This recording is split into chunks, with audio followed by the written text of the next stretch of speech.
Hello, Yukon 28209. Yes, this is Candy Matson.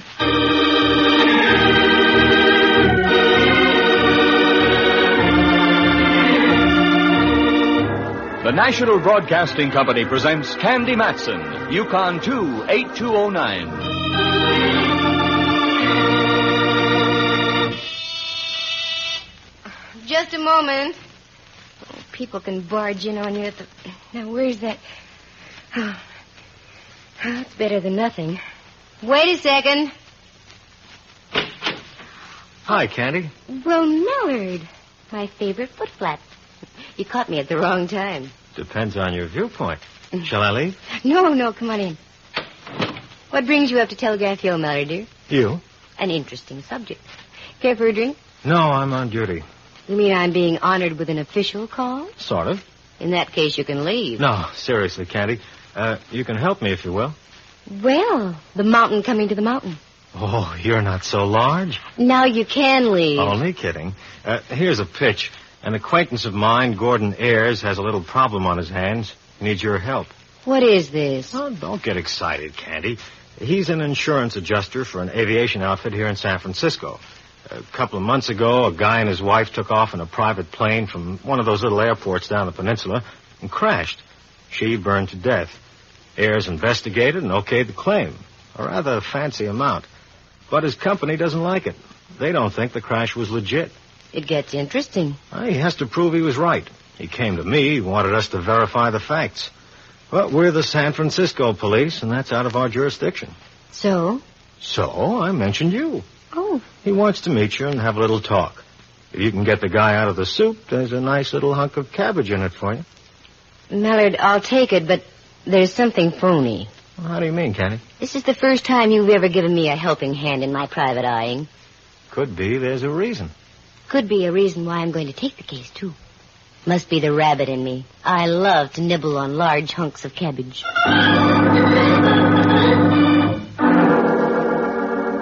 Do you recall the lyrics from that old song, the one that goes, "He floats through the air with the greatest of ease"? Well, that's what happened to Candy Matson, one of San Francisco's better-known private investigators. She found herself floating through the air all right, but not with the greatest of ease. As a matter of fact, it was one of the most hair-raising experiences this pert little gal detective ever ran into. Well, why go on about it? Here she is to tell you about it herself. Well, that's the way it started. Inspector Ray Millard, an old friend of mine, and that's all I can call him, darn it, an old friend of mine, dropped by and insisted I meet this Gordon Ayers, an aviation insurance adjuster. Two things induced me to take the deal: Millard's big spaniel-like eyes and the money angle. It was right after Christmas, and I was a bit short. Millard left, and I took the slip of paper he'd given me with Ayers' phone number on it, sat down by Amici's pet aversion, and doodled with the dial. Good afternoon, Pacific Seaboard Fidelity. How do you do? Is there a Mr. Gordon Ayers there? Speaking. Inspector Millard suggested I call you Mr. Ayers. This is Candy Matson. Oh, Miss Matson, yes. Happy to know you. I imagine Mallard explained my dilemma. Not in detail, no. Well, the situation is quite complicated. I was wondering if we could meet and discuss it at length. Can we get together this afternoon? If you say so, yes. Time is of the utmost importance, Miss Matson. All right, you call it, Mr. Ayers. Splendid. I'm just leaving the office now. I have an appointment down the peninsula in an hour. Do you have a car? Yes, I do.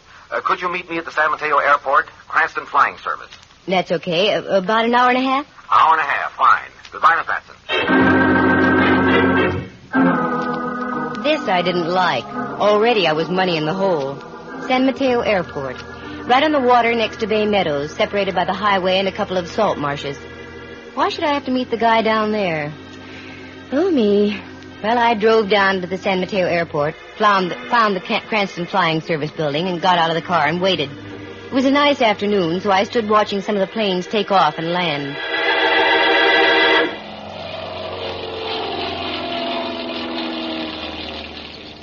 Pardon me, you aren't by any chance... Oh, no, of course not. No, I'm not by any chance. I'm Candy Matson. Are you Mr. Ayers? That's right. I didn't expect anyone quite so young. Well, did you want to talk, Mr. Ayers, or just stand there like a sea bass out of water? Oh, pardon me. I want to talk, of course. By the way, have you ever flown? On commercial airlines, many times. Why? Would you like to take a little hop this afternoon? What's that got to do with why I'm here? Plenty. It'll give you a picture of what I'm up against. In what do we fly, and who's going to be our guiding angel? Well, we'll probably fly in that Cessna over there, and I shall do the piloting. Well, I don't know. Have you been flying long? About 20 years. Oh. And I also flew for Uncle Sam in the late mess over Germany. Okay, I'll take your word for it. Good. Let's go into the office. Mother told me there would be days like this. Candy, she used to say, never leave the house without your parachute.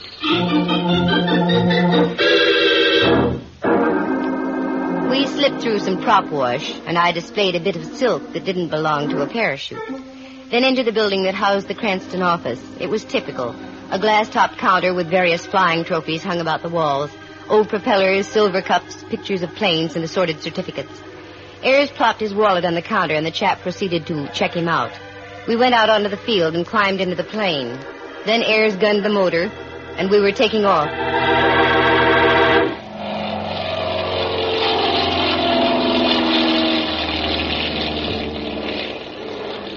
This is all very cozy, Mr. Ayres, but what's the idea? There's a very definite reason for it, Miss Matson. See that tower down there? Mm-hmm. No, down there toward Redwood City. Oh, yes, I see it. Oh, that's where we're going. About a mile east of that, there's a private airport run by a man named Folger. We're going to simulate a landing at that field.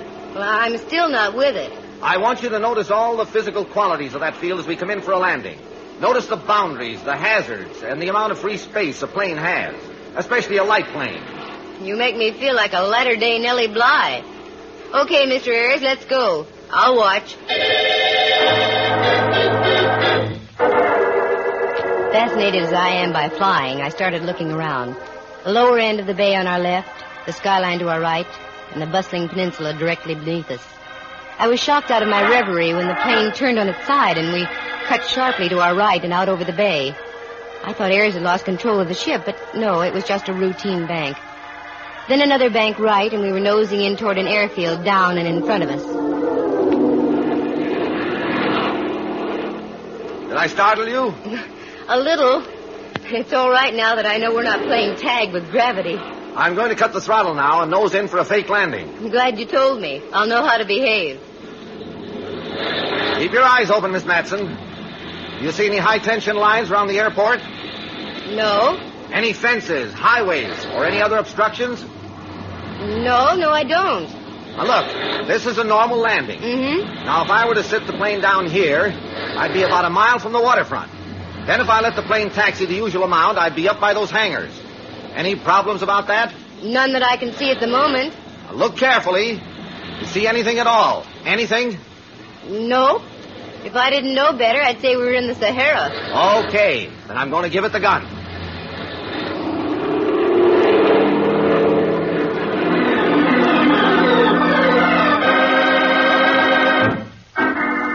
Without the wheels touching the ground, we were climbing into the sky again and back toward the San Mateo airport. In less than minutes, Ayres brought the plane in for a neat landing, and we were over a very dry martini in a little spot in Burlingame.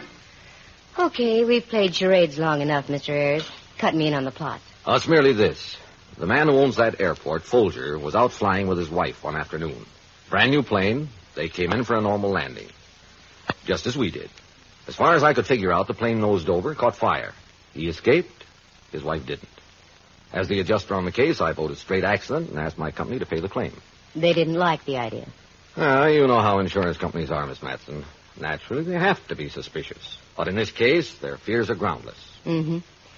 What about Folger? Where is he now? Still running the airport. Now, let's get down to cases, Mr. Ayres. Just why did I get the free plane ride this afternoon? Well, I've known your friend Mallard for some time. I wanted him to sign this affidavit saying the field is perfectly safe for normal flying. He wouldn't do it. Naturally. Naturally, being with the San Francisco police. Then he suggested you. I have to have some licensed representative of the law's signature in order to clear my neck with my company. Here, you saw for yourself. Will you sign it? Whoa there, boy. Wait a minute. Feather your prop. You mean you won't sign it? I didn't say that. But I don't sign anything until I read the fine print, not even for my pal Mallard. I'll tell you what I'm going to do. I'm going to leave now, after I have another olive and what goes with it. And then I'm going home. I'll call you tomorrow afternoon sometime. But, Miss Matson... Don't start to argue, Mr. Ayres. After my second olive, I get very stubborn. This got wilder by the moment. I was supposed to sign an affidavit clearing this joker on the basis of a 30-second buzz over a cow pasture. But oh no. I wasn't going to get caught with my flaps down, not for Mallard or anybody.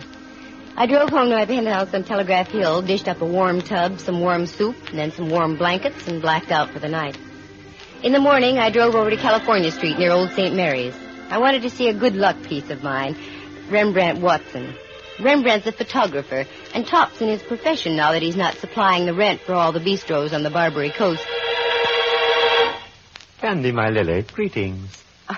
If I was a GI, I'd slug you for that. How are you, Rembrandt? Strictly je suis très bon. That's French. Well, that's your opinion. And that's English. Oh, Dove, you look as well scrubbed as Mount Diablo after a rainfall. There's a romantic parallel. What brings you about on this lovely day? This lovely day. How would you like to go for a little drive, Ducky? Let's see. I was supposed to have tea with Diogenes Murphy, the honest Irishman. But he'll understand. Yes, I'd love it. Where are we going and why? San Mateo. And for why, I don't know. Well, that's San Mateo for you. Anyone else going with us? No, just the two of us. Oh, good. Then I shan't have to ride in the tunnel. Wait just a moment, Dove. Whilst I toss Henry me Great Dane a brisket or two, and I'll be right with you. Rembrandt fed his monster. We piled into the car and whooshed off to San Mateo. On the way down, I tried to plot a course of action. It wasn't easy. As my friend Ayres had said, the field was free from flaws, and where do you go from there? I was soon to find out.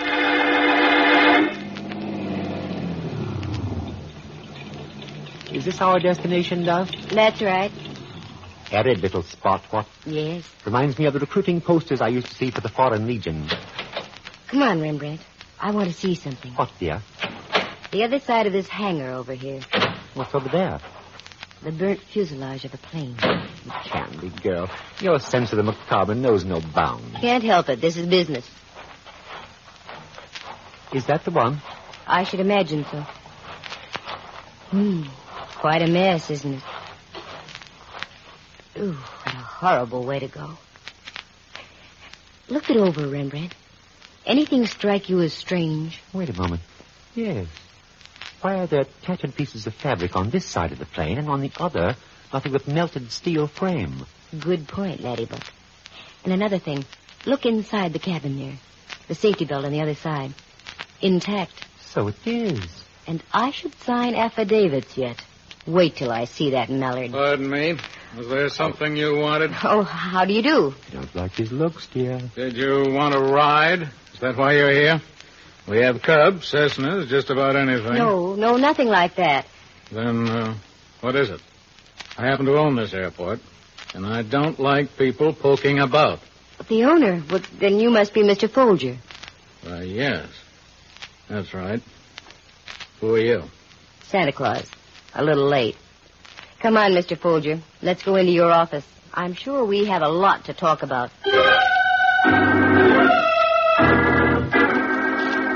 Folger led the way, and we went into a little Quonset hut type of building that served as the airport office.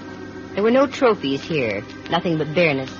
On one side was a pot-bellied stove, and on the other a mangy-looking parrot inside a cage. Folger motioned us to a couple of firehouse chairs and sat down himself in one that swiveled. Now then, what's this all about? I'm Candy Matson. This is my friend, Mr. Watson. I see. I'll be frank with you, Mr. Folger. I'm working with a Mr. Gordon Ayres of the Pacific Seaboard Fidelity Company. What? That's right.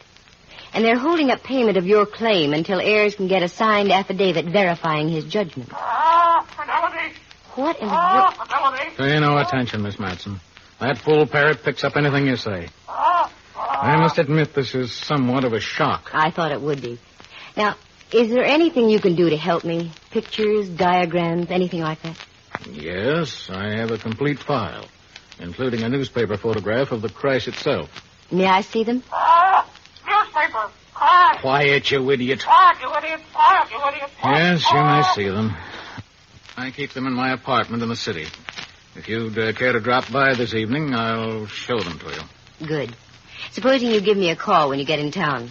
Candy Matson, Yukon 28209. I'll write that down. Candy Matson, Candy Matson. That's right, Polly. NC 98012. I said quiet. Oh, someday I'll wring that blasted bird's neck. The only reason I keep her around is because she belonged to my wife. There. I'll call you this evening, Miss Matson. We left the place, got in the car, drove back down the road, and ducked into a little clump of trees well hidden. Rembrandt looked at me as though I was losing my mind. But in about 10 minutes, we heard the sound of a car coming from the airport. It roared past us, and at the wheel was Folger. That's all I wanted. I whipped us back to the Quonset hut, fully expecting the place to be locked tighter than a drum, but it wasn't. The door was wide open.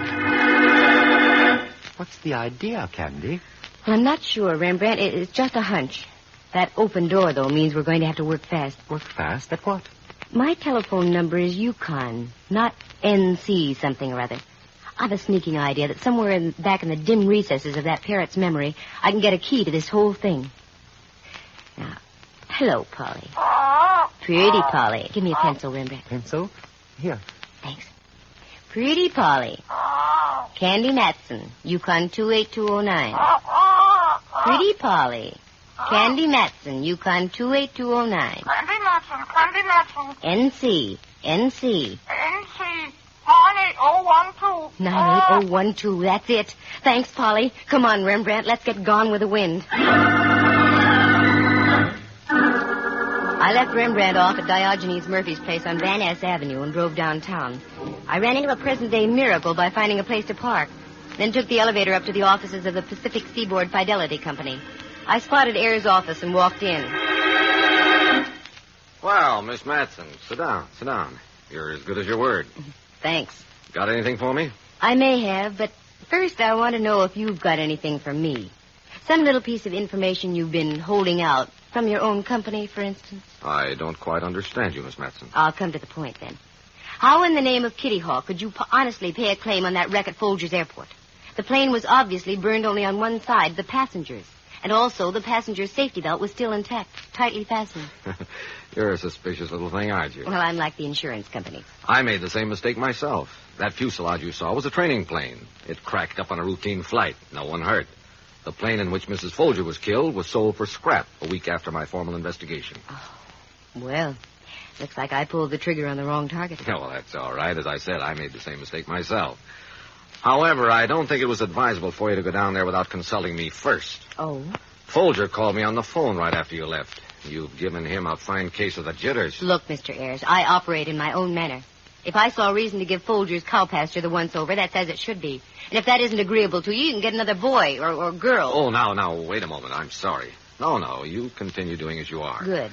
Naturally, you want to be thorough about this thing, and I can't blame you. Right. Now then, what's the next step, Miss Matson? Well, offhand, I really don't know. I'll call you first thing in the morning. First thing in the morning, fine.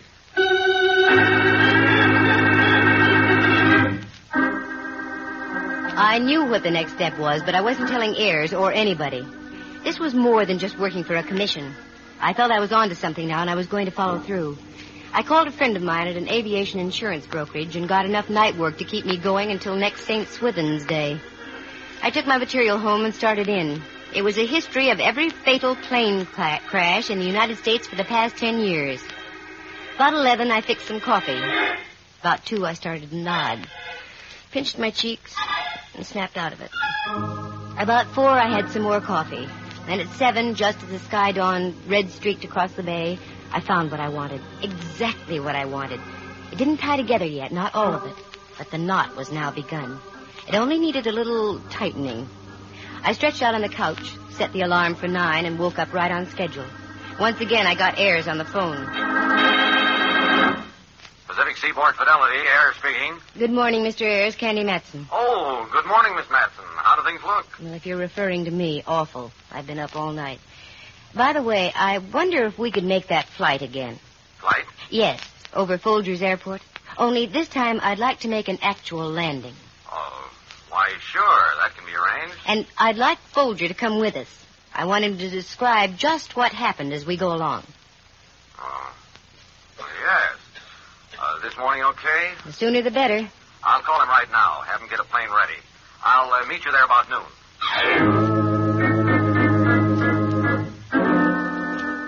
Now I had to work fast. I called Mallard, explained the situation, and he agreed to get one of his radio technicians and come along with me. We drove back down the peninsula, and I left them both at Cranston's flying service where they went to work. Then I continued to Folger's airport. It was a little before noon, and Folger had the ship out on the runway warming it up.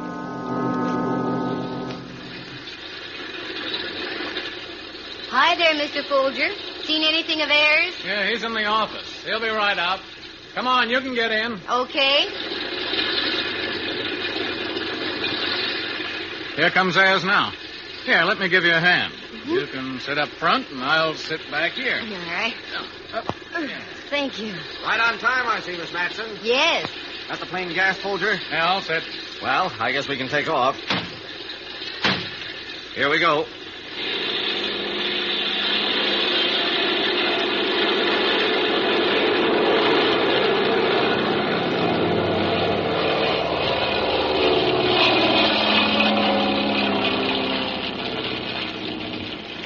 Now then, Miss Matson, what's your plan? Just do what we did before. Circle out over the bay and come in for a normal landing. Okay. I'll bank her here. Fine.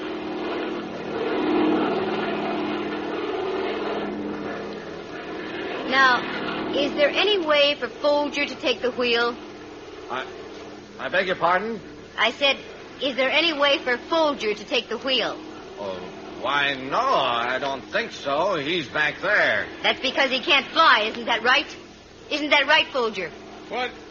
What's she talking about, Ayers? I don't know. She must be out of her head. I'm not taking any chances with her. I'm going to set the ship down right now. The way you set it down with Folger's wife in it, so she burned beyond recognition? Why, you... I can get the whole story, Ayers. Look at Folger, white as a sheet. He's ready to talk right now, aren't you, Folger? Yes. I'll talk. I'll tell everything. Including the story about the same kind of crash in Toledo, Ohio? All right, you two, don't move. I assure you this gun is very deadly. You, Folger, open the starboard door. Go on, open it. Gordon, you don't know what you're doing. Oh, yes, I do. And neither one of you are going to live to tell about it. Go on, Folger, get up by the door. Go on. Gordon, please don't do it.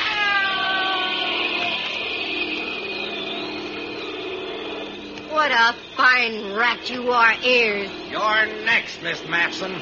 Just a little too darn smart for your own good, aren't you? I should have known better than to try to use a dame for the fall guy. Go on, stand up by the cabin door. Sure. Okay. I'll stand up by the cabin.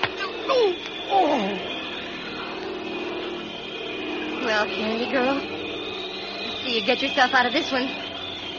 I hope Mallard's still listening to this mic. Mallard, you big dumb cock, can you hear me? I can hear you, Candy. What's wrong? I had to tap Ayers over the head. What do I do now? I don't know how to fly this thing. Wait a minute. I'll put Cranston on. Miss Matson, listen carefully. Take the wheel and hold it in the middle. Get your nose up a little. That's it. How am I doing? Fine. Now look down at the horizontal bar at your feet. Press the left one ever so slightly and turn the wheel left at the same time. Like this? Keep your nose up. Up, so it's just above the horizon. That's it. Keep it there. Better.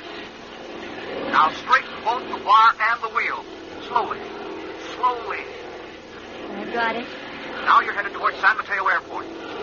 Now try to drift off to your right a little, using the opposite technique.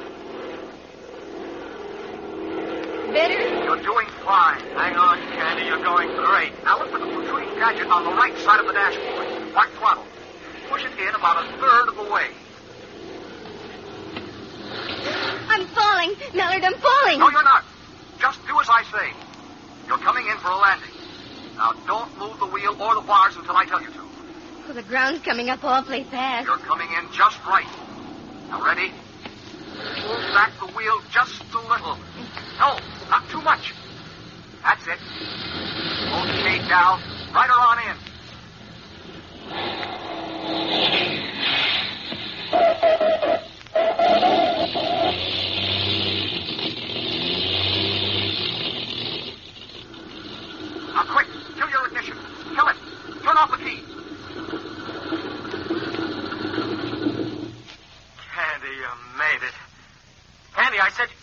Come on, Cranston, let's get out to that plane.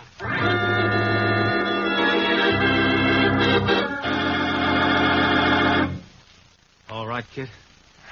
Yeah.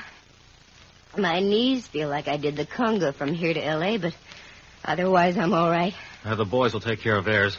Come on, we got a report to make. Report? Sure. I sicked you onto this Ayers guy purposely. What? Sam and Teo didn't want to scare the guy off until they solved the case. So we cut you in on the deal without you knowing it. Candy, you did it. We've got a recording of the whole thing made over the plane's radio. Congratulations, Candy. You'll get a nice hunk of dough for this. Nice hunk of dough of all the dirty tricks. Mallard, Oh, what's the use? I can't bawl you out now. I'm airsick.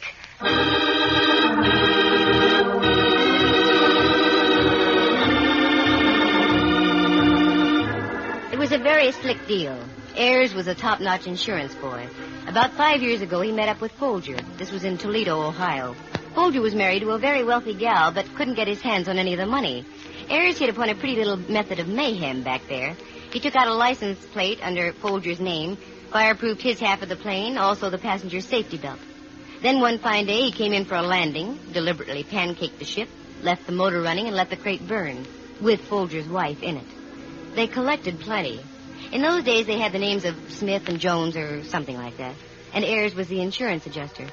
They moved on to California, took the names of Ayers and Folger, and set about to do an encore on the same old act.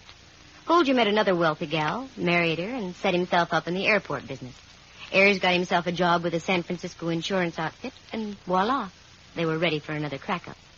My suspicions were first lit up when I saw Ayers' face. He had more scars and stitches than a well-seasoned hockey player. And that broken-up fuselage behind Folger's airport, that was another giveaway. It was a test model they'd used to make sure their plans were all set. But the real giveaway was the parrot. What a memory. NC 98012 was the license number of the plane that crashed in Toledo, killing Folger's first wife. The parrot was also her pet, and Folger had kept it for sentimental reasons.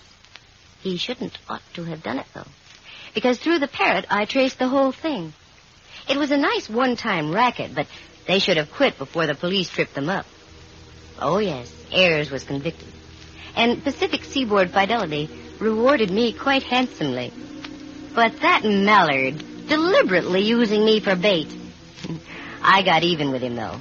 I made him take me deep sea fishing about a week later. Oh, did he get sick. Seasick. And I just stood there and laughed and laughed and laughed and laughed. Listen again next week at this same time. For excitement and adventure, just dial Candy Matson, Yukon 28209. Heard tonight were Lou Tobin as Ayers, Harry Beckville as Folger, and Jack Cahill as Cranston. Henry Leff as Inspector Ray Mallard, and Jack Thomas plays the part of Rembrandt Watson. The program stars Natalie Masters as Candy and is written and produced by Monty Masters. Sound effects were created by Bill Brownell and Jay Rendon. Eloise Rowan is heard at the organ. The characters in tonight's story are entirely fictitious. Any resemblance to actual people is purely coincidental. The program came to you from San Francisco. Dudley Manlove speaking.